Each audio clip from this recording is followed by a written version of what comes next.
When I make the statement that Drake's probably gonna be fine after his devastating loss to Kendrick Lamar, I don't think it really should be that much of a controversial statement. Now, just to get the record straight, I am not a Drake stan. I am not a diehard Drake fan at all. I am a Drake listener though, and I have been a fan of his music for over 10 years now. But I just want to put it out there that the person that I was standing throughout this beef was J. Cole. As embarrassing as it is to admit, but J. Cole's the guy that I was standing from the beginning of this beef. He's the guy that I've been rooting for over 10 years. He's the guy that I wanted to see at the top of hip hop. But he did forfeit out of the beef, and after he did that, that was almost a blessing for me because I was able to start watching this beef from an objectively unbiased point of view. When this beef became specifically Drake versus Kendrick, I was in it for the raps. I was not picking a side even though I knew exactly who was gonna win, but regardless, I was not picking a side. Whenever a track was released, I'd always listen to the rapper and give them the benefit of the doubt. And after Kendrick Lamar released Not Like Us, I feel like it's the objective consensus right now that Kendrick won this beef, and he won it by a long shot.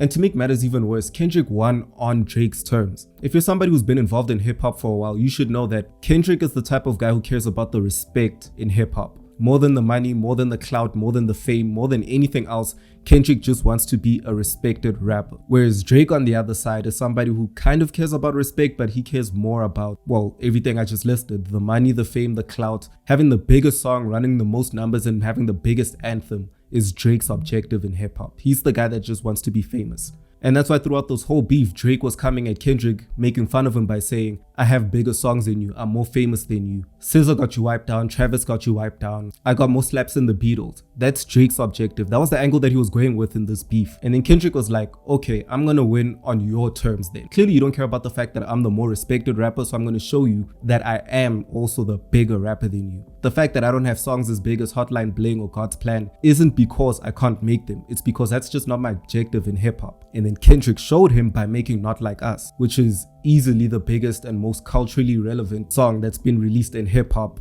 not just this year, but like in a while. Kendrick won this beef on Drake's terms, and I know that definitely had a hit on Drake's ego. But the topic that's been discussed the most lately is the fact that, does Drake's loss to Kendrick mean that he's at a point of no return? Is it possible for Drake to come back from this devastating loss? And I'm somebody who holds the opinion that yes, hypothetically he can.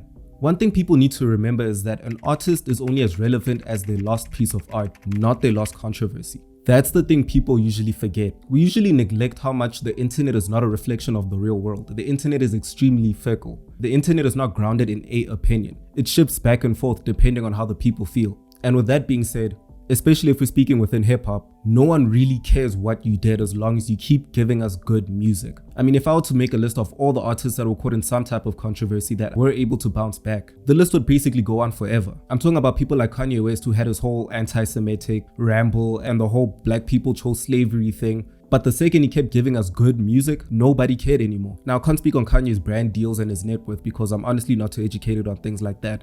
But I know that within his stance in hip hop, the respect that he's had throughout most of his career is very much still there. And again, the same thing can be said about people like Chris Brown. He had his whole Rihanna situation.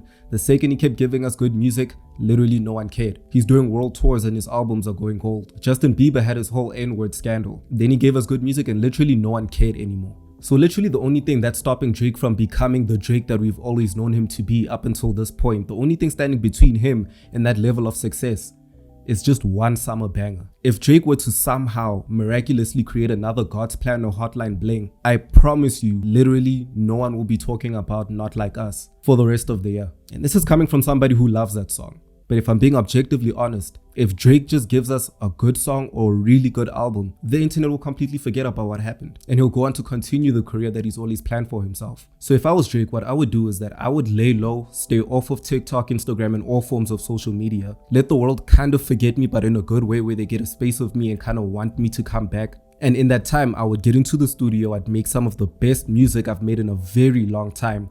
Put those songs, comprise them into an album, and a real album, not one of those playlists that he likes giving us in recent years. I'm not talking about the More Lives or the Scorpions. I'm talking about Take Care. I'm talking about If You're Reading This, It's Too Late. One of those really good albums that you can tell were really thought through and had a specific vision and idea for. Not just a bunch of good songs, but an actual album. I would make that, put it out, let the reception be as good as I know it will be, and then write out the rest of my career as the top charting artist that I always wanted to be. That's what I would do if I was Drake.